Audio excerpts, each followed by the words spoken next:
নমস্কার বন্ধুরা, আমি জয়শঙ্খ। রাইস আইএসের ইউটিউব চ্যানেলে আপনাদেরকে আরও একবার স্বাগত জানাই। ইউপিএসসির সিলেবাস হলো সমুদ্রের মতো বিশাল। অনেক পরীক্ষার্থী তারা পরীক্ষার আগে ঠিকভাবে রিভিশন করতে না পেরে পরীক্ষায় পিছিয়ে পড়ে। আজকের এই ভিডিওর মাধ্যমে আমরা জেনে নেব কী করে পরীক্ষা উপযোগী, কার্যকরী শর্ট নোটস তৈরি করা যায়, যা আমাদের পরীক্ষাতে ভীষণভাবে উপকারী হতে পারে। চলুন আরম্ভ করি আজকের ভিডিও। নোটস বানানোর প্রথম যে জিনিসটা আমরা আলোচনা করব সেটা হচ্ছে নোটস বানানোর সঠিক সময় কখন। যখন আমরা প্রথমবারের মতো কোনো বই পড়ছি, সেটা হতে পারে এনসিইআরটি হতে পারে বা আমাদের কোনো স্ট্যান্ডার্ড বুক হতে পারে। আমরা নিউজ পেপার থেকেও অনেক সময় নোটস বানাই। তো যখন আমরা প্রথমবারের মতো কোনো একটা বই পড়ছি, কোনো একটা রেফারেন্সকে আমরা নিচ্ছি, তখন আমরা সেটা পড়ব শুধুমাত্র বোঝার জন্য, তার মূল ভাবনাগুলোকে চিহ্নিত করার জন্য। আগে আমরা সেটাকে চিহ্নিত করব যে সেই বইটা বা সেই কনটেন্টটার মধ্যে কী আলোচনা করা হচ্ছে। জাস্ট আমরা অ্যাক্টিভলি জিনিসটাকে পড়ব। সেই প্রথমবার আমরা কোনো ধরনের নোটস তৈরি করব না। শুধু আমাদের কাজ হবে আইডেন্টিফাই করা। আমরা যখন সেই এসেনশিয়াল পয়েন্টসগুলো, মূল ভাবনাগুলোকে চিহ্নিত করে নেব, তারপরে নেক্সট রিডিং, সেকেন্ড রিডিংয়ের টাইম থেকে আমরা নোটস তৈরি করতে পারি।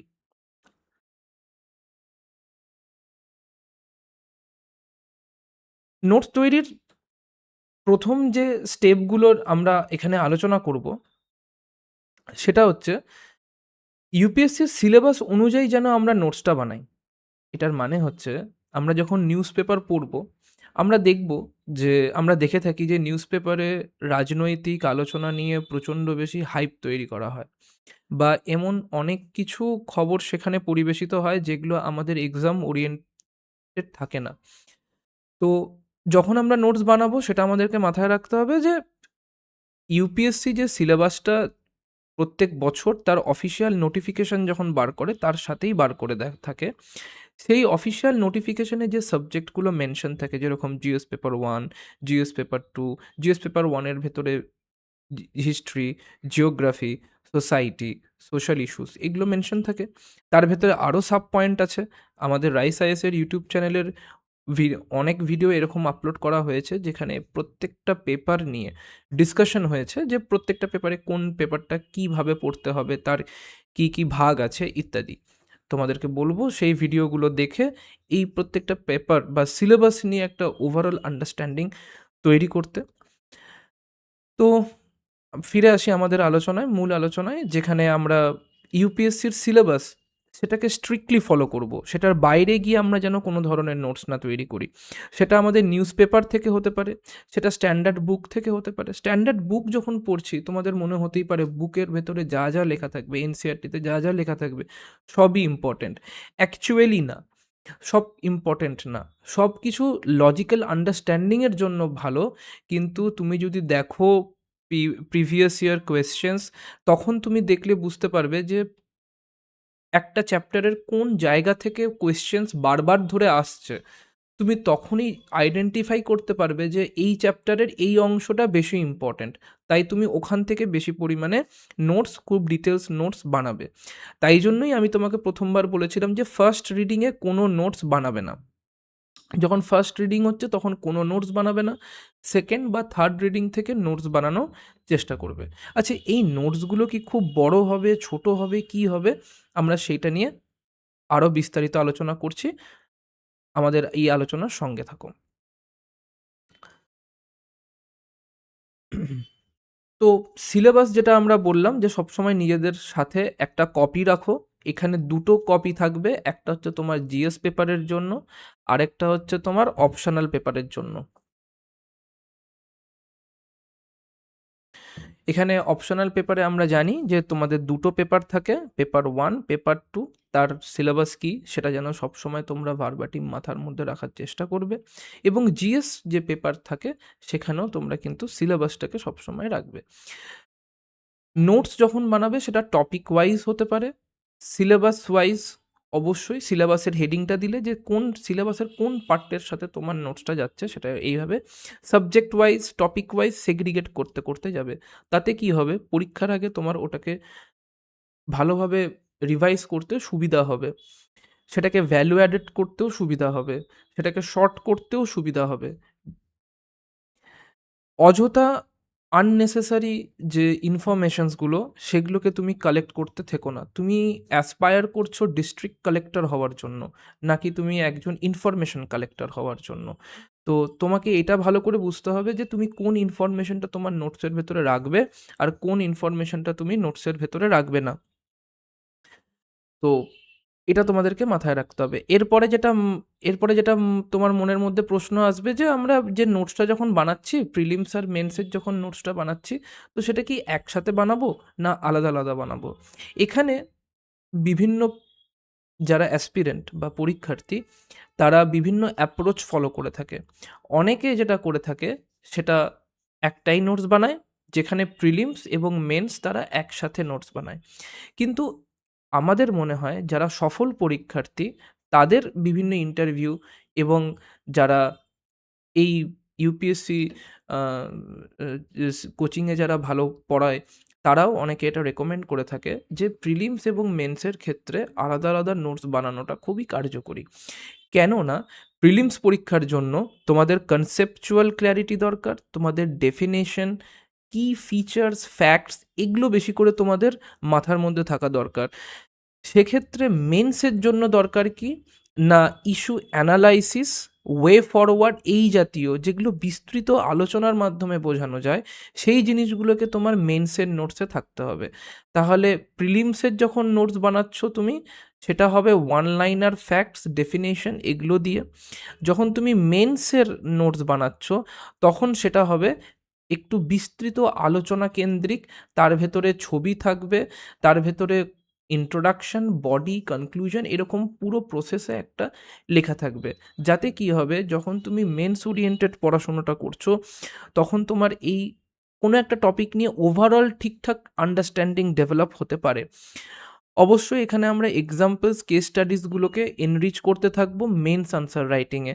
প্রিলিমসেও থাকে কোয়েশ্চেন, তোমরা যখন প্রিভিয়াস ইয়ার কোয়েশ্চেন্স নিয়ে আমাদের যে চ্যানেলে এই বিষয়ে ডিটেলসে আলোচনা হয়েছে, তোমরা যখন ওটা দেখবে, তখন তোমরা বুঝতে পারবে যে প্রিলিমসে কী ধরনের কোয়েশ্চেন্স আসছে এবং সেটাকে কী করে তোমার নোটসে ইন্টিগ্রেট করতে হয়, সেখান থেকে যেটা ফ্যাক্টসকে নিয়ে কী করে ইন্টিগ্রেট করতে হয়, সেটা তোমরা বুঝতে পারবে। তো তোমরা এটা বুঝতেই পারলে যে প্রিলিমস এবং মেন্সের নোটস কীভাবে আলাদা আলাদা বানাতে হয়। নোটস বানানোর ক্ষেত্রে যে প্রসেসটা জেনারেলি ফলো করা হয় এবং এটা অনেক সফল পরীক্ষার্থীরা ফলো করেছে, সেটা হচ্ছে আমি আগেই বললাম যে প্রিলিমসের জন্য বুলেট পয়েন্টস ফলো করবে। প্যারাগ্রাফস ওখানে তোমার খুব একটা বেশি কাজে লাগবে না। হেডিংস ফলো করবে, flow charts, tables, diagrams, timelines of chronology, এগুলো তুমি যত বেশি করে ইন্টিগ্রেট করতে থাকবে, তত তোমার প্রিলিমসের নোটটা ক্রিস্প হতে থাকবে, তত বেশি কার্যকরী হতে থাকবে। তাহলে প্রিলিমসের যখন নোটসটা বানাবে, তখন অবশ্যই এরকম একটা ফরম্যাট মাথায় রাখবে যে বুলেট পয়েন্টস যেন সাথে তাতে থাকে। মেন্সের নোটের ক্ষেত্রে তুমি প্যারাগ্রাফ চাইলেও লিখতে পারো, কিন্তু সেটা খুব বেশি বড় হবে না, সেটা অল্প ছোটোর মধ্যে রাখার চেষ্টা করবে। ভ্যালু অ্যাডিশনের জন্য অবশ্যই তুমি চেষ্টা করবে যে কারেন্ট অ্যাফেয়ার্স, যেটা তুমি নিউজ পেপার আর্টিকেলস থেকে পাচ্ছ, সেখানে তুমি কি না constitutional articles, committees, commission, recommendations, supreme court judgements, যেগুলো রিসেন্ট জাজমেন্টস আসছে, সেগুলো যেন তোমার নোটসের ভেতরে থাকে। শুধুমাত্র যে আমি পলিটি, জিএস পেপার 2 এর মধ্যেই এই জিনিসগুলো আসবে তা নয়, অন্যান্য ক্ষেত্রেও এই জিনিসগুলো আসতেই পারে। যেরকম জিএসটি নিয়ে কিছুদিন আগে সুপ্রিম কোর্টের একটা জাজমেন্ট ছিল, সেটা তোমার পলিটির ক্ষেত্রেও ইম্পর্ট্যান্ট, সেটা ইকোনমিক্সের ক্ষেত্রেও important. Government schemes, recently government, আমাদের কেন্দ্রীয় সরকার এই ব্যাপারে এমজি নারেগা স্কিমের নাম চেঞ্জ করলো। তো এগুলো হচ্ছে তোমার recent update. MG NREGA scheme এটা একটা স্ট্যাটিক জিনিস, যেটা তুমি ইকোনমিক্সে পড়ছো, অনেক দিন ধরে পড়ছো, কিন্তু সেটা স্ট্যাটিকটা কারেন্টের সাথে কি করে ইনক্লুড করবে না, যখন নামটা চেঞ্জ হলো। তার কি কি ফিচার্স চেঞ্জ হলো, তার কি নিটিগ্রিটিস চেঞ্জ হলো, সেগুলো তোমার এখানে চলে আসবে। তারপরে রিপোর্ট, ইম্পর্ট্যান্ট রিপোর্ট, ইন্ডাইসেস, সম্প্রতি গভর্নমেন্ট থেকে যে রিপোর্টগুলো পাবলিশ করা হচ্ছে সেটা ইউনিভার্সিটি র্যাঙ্কিং হতে পারে, আরও অন্যান্য বিভিন্ন বৈশ্বিক ইম্পর্ট্যান্ট রিপোর্টস, ইন্ডাইসেস হতে পারে, সেগুলো সবই তোমার মধ্যে আসবে। বিশেষ করে ফোকাস করবে যে আমাদের যে এসডিজি গোলসগুলো আছে সেগুলো কি করে তুমি তোমার আনসারে ইনক্লুড করতে পারো, সেটা খুব ম্যাটার করে। তাহলে smart current affairs integration, value অ্যাডেডের জন্য এই ধরনের পয়েন্টসগুলো, এগুলোকে যখন তুমি তোমার কারেন্ট তোমার নোটসের ভেতরে, তোমার স্ট্যাটিক নোটসের ভেতরে যখন তুমি কানেক্টেড রাখছো, ইন্টিগ্রেট করছো, তখনই তোমার নোটসটা হয়ে ওঠে কার্যকরী নোটস। তোমার এখানে মনে হতেই পারে যে আমি এত কিছু যখন করছি তাহলে তো নোটসটা খুব বাল্কি হয়ে পড়বে, নোটসটা খুব হেভি হয়ে পড়বে, আমি কি সেটা রিভাইজ করতে পারবো? তার জন্য প্রথম দরকার যেটা হচ্ছে যে তোমার যে নোটসটা তুমি তৈরি করছো সেটা তুমি যেন তোমার নিজের ভাষাতে তৈরি করছো। তোমার নিজের ভাষা যদি ইংলিশ হয়ে থাকে খুব ভালো কথা, তোমার নিজের ভাষা যদি বেঙ্গলি হয়ে থাকে সেটা আরও ভালো কথা। তুমি যদি বাইলিঙ্গুয়াল নোটস বানাতে চাও, মানে কিছুটা ইংলিশে কিছুটা বাংলাতে, নিজের প্রয়োজন সাপেক্ষে যখন যেরকম যে জায়গায় যেটা প্রয়োজন সেরকমভাবে যদি তুমি নোটস বানাতে চাও, সেটাও তুমি করতে পারো। তাহলে আগে কমপ্লেক্স আইডিয়াসগুলোকে আইডেন্টিফাই করো, সেগুলোকে নিজের ভাষায় লেখো, জাস্ট কপি পেস্ট করতে থেকো না। বইয়ের যেটা পড়লাম সেটাই একদম কপি পেস্ট করে দিলাম না, ডেফিনেশনটা পড়ে সেটাকে তুমি নিজের ভাষায় জাস্ট কয়েকটা লাইনের মধ্যে লিখে রাখো। তুমি ইকোসিস্টেমের ডেফিনেশন পড়লে, তো সেই ডেফিনেশনটাকে তুমি জাস্ট একটা দুটো বুলেট পয়েন্টের মাধ্যমে লিখে রাখো। এইভাবে তুমি নিজের নোটসটাকে সাজাও। শর্ট ফ্রেজ ইউজ করো, লং এক্সপ্লেনেশন ইউজ করো না। এইভাবে তুমি আস্তে আস্তে নিজের নোটসটাকে যখন সাজাবে, তখন তোমার নোটসটা হবে খুবই ক্রিস্প, তখন তোমার নোটসটা বাল্কি হবে না। এরপরে যেটা দরকার সেটা হচ্ছে যে আমরা এটাকে রিভাইজ করব কি করে, আর সব থেকে কার্যকরীভাবে কিভাবে মনে রাখবো যাতে আমাদের পরীক্ষার সময় এটা খুব কার্যকরী হয়ে ওঠে। তো আমরা এখানে যেটা প্রসেসটা ফলো করব সেটা হচ্ছে active recall technique. Active recall technique কি হয় না, এখানে তুমি 5-3-1 মেথড অ্যাপ্লাই করবে, মানে 5টা কি পয়েন্ট নেবে, তার জন্য 3টে সাপোর্টিং ফ্যাক্টস নেবে, একটা এক্সাম্পল নেবে। এই যে আমি এটা আলোচনা করলাম, এটা একটা স্ট্যান্ডার্ড মেথড, এরকম নয় যেটা পাথরের উপরে লেখা আছে যেটাকে ডেভিয়েট করা যাবে না। 3টের জায়গায় তুমি যদি কোনো একটা টপিকে 2টো পাচ্ছ তার 2টো পয়েন্ট লেখো, কোথাও যদি 4টে পাচ্ছ 4টে পয়েন্ট লেখো, এরকম কোনো ব্যাপার নেই। বাট চেষ্টা করো এই মডেলটা ফলো করার। মোরাললেস মডেলটা যদি তুমি ঠিকঠাকভাবে ফলো করতে পারো তাহলেই তোমার জিনিসটা হবে। 5টা কি পয়েন্ট লেখার মানে হচ্ছে এটাই যে যখন তুমি কোনো একটা পার্টিকুলার টপিক নিয়ে কথা বলছো, আলোচনা করছো, তুমি যত ডাইমেনশন দেখাতে পারবে একটা সিঙ্গেল টপিককে, যত তুমি ডাইমেনশন দেখাতে পারবে তত তোমার আনসারটা, বিশেষ করে মেন্সের ক্ষেত্রে, তত তোমার আনসারটা ভালো দেখাবে অন্যান্য কম্পিটিটরদের থেকে। এরপরে যেটা আসে সেটা হচ্ছে ইউজ ব্যাকওয়ার্ড ফরওয়ার্ড লিঙ্কেজেস, মানে তুমি যে নোটসটা বানাচ্ছ সেটার ব্যাকগ্রাউন্ড কি, কোন কনটেক্সটে জিনিসটা আসছে সেইটাকে তুমি তোমার নোটসের ভেতরে একটা ছোট করে লিখে রাখলে। আর ফরওয়ার্ড লিঙ্কেজ মানে এটা থেকে ইন ফিউচার কি হতে চলেছে বা কি ইমপ্লিকেশনস আসতে পারে, কি চেঞ্জেস এটা আনতে পারে, সেটা নিয়ে তুমি যখন আলোচনা করছো, সেই জিনিসটাকে বলে ব্যাকওয়ার্ড আর ফরওয়ার্ড লিঙ্কেজেস। এই যে হ্যাবিটটা, এটা তোমার মেন্স আনসার রাইটিংয়ের অ্যানালাইটিক্যাল এবিলিটি সেটাকে আরও ভালোভাবে ডেভেলপ করে, সেটাকে আরও সুদৃঢ় করে, যেটা তোমার মেন্স আনসার রাইটিংয়ে অনেক বেশি সাহায্য করবে। তো তোমার যে, আমি যদি খুব একদম কনক্লুশন করে যদি আমি বলি যে তোমার নোটস যেটা হচ্ছে সেটাকে যদি তুমি অলওয়েজ ডাইনামিক রাখতে চাও, তাহলে তুমি কিভাবে ডাইনামিক রাখবে? অবভিয়াসলি তোমার যে নোটসটা তুমি বানিয়েছো সেটা তো একটা স্ট্যাটিক হয়ে যাচ্ছে। আজকে যখন বানালে কালকে কিন্তু ওটা স্ট্যাটিক হয়ে গেল, ওটা পুরনো হয়ে গেল। ওটাকে সবসময় রেলিভেন্ট রাখার জন্য তুমি কি করবে না, update weekly data, new data যখনই কিছু আসবে, তুমি তো সাবজেক্ট ওয়াইজ সিলেবাসের টপিক ওয়াইজ নোটস বানিয়েছো, তাহলে তোমার কাছে তো এটা সেগ্রিগেট করতে কোনো সমস্যাই হবে না। আজকে তুমি নিউজ পেপারে কোনো একটা টপিক নিয়ে পড়লে, সেই টপিকটা ধরো আজকে আমাদের পেপারে তুমি ইরান ইসরায়েল যুদ্ধ নিয়ে পড়লে, তাহলে এই টপিকটা তোমার কোন সিলেবাসের কোন হেডিংয়ের সাথে যাচ্ছে তুমি এটা বুঝতেই পারছো। জিএস পেপার 2 আইআর এর ক্ষেত্রে যাবে। তোমার যদি পিএসআইআর অপশনাল হয় সেক্ষেত্রে তুমি এটা পেপার 2 বিতে চলে যাবে, ইন্ডিয়া অ্যান্ড ওয়ার্ল্ড। তাই এই যে আমি তোমাকে এই কথাটা বললাম, সিলেবাসটাকে সবসময় মাথার মধ্যে রাখো যে কোথায় এই জিনিসটা ফিট হবে।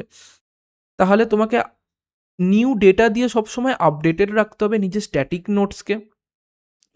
যেগুলো তোমার বাল্কি মনে হচ্ছে সেই জায়গাগুলোকে বারবার রিভাইজ করো এবং রিডান্ডেন্ট ফ্যাক্টসগুলোকে সেখান থেকে সরিয়ে দাও। এটা তখনই সম্ভব হবে যখন তুমি বারবার ধরে রিভিশন দেবে। রিভিশনই একমাত্র সাফল্যতা নিয়ে আসতে পারে। রিভিশন ছাড়া সম্ভব নয় ইউপিএসসির মতো একটা বিশাল সমুদ্রে যাওয়া। যেটা অনেকের মধ্যেই এই প্রশ্নটা আসে যে আমরা যখন এত বড় একটা নোটস বানাচ্ছি তো সেই নোটসটা আমরা কি করে বানাবো? হ্যান্ড রিটেন অ্যাপ্রোচ রাখবো না ডিজিটাল অ্যাপ্রোচ রাখবো? দেখো এটা স্টুডেন্ট টু স্টুডেন্ট ভ্যারি করে। মনে রাখবে আমাদের যখন মেন্স পরীক্ষাটা হবে, মেন্স পরীক্ষা কিন্তু পেন অ্যান্ড পেপার বেস হবে। ইনফ্যাক্ট প্রিলিমসটাও pen and paper base. Mains পরীক্ষায় কিন্তু তোমাকে এরকম একটা A4 সাইজের পেজ দেবে যার ভেতরে কোয়েশ্চেন ছাপা থাকবে এবং তার নিচে ব্ল্যাঙ্ক স্পেস থাকবে যেখানে তোমাকে তোমার আনসারটা লিখতে হবে। তাই তুমি যদি নিজের হ্যান্ড রিটেন নোটস বানাও এটা তোমার কনসেপচুয়াল রিটেনশনে সাহায্য করবে। স্ট্যাটিক সাবজেক্টের জন্য এটা খুবই আইডিয়াল যে তোমার কাছে একটা স্ট্যাটিক সাবজেক্ট হয়ে পড়ে থাকলো। কিন্তু ডিজিটাল নোটসও আমরা দেখে থাকি অনেক স্টুডেন্ট থাকে যারা বিভিন্ন ট্যাবের মধ্যে ডিজিটাল নোটস বানাতে থাকে। এটার একটা সবথেকে বড় সুবিধা হচ্ছে কারেন্ট অ্যাফেয়ার্স ডেটা কম্পাইলেশনের ক্ষেত্রে এটা খুব হেল্পফুল। প্রতিদিন ডেটাকে ওখানে অ্যাড করা যায়। Easy to edit and update. এখানে তুমি flow chart, animated data, graphics ইত্যাদিকে ইনক্লুড করে রাখতে পারো। ভিজুয়াল মেমোরিকে শার্প করে, যার জন্য কি হয় ডিজিটাল নোটস অনেক ক্ষেত্রে কার্যকরী ভূমিকা পালন করে থাকে। তো এটা অ্যাসপিরেন্টদের ক্ষেত্রে সম্পূর্ণভাবে একান্ত ব্যক্তিগত ব্যাপার যে তারা হ্যান্ড রিটেন নোটস বানাবে না ডিজিটাল নোটস বানাবে।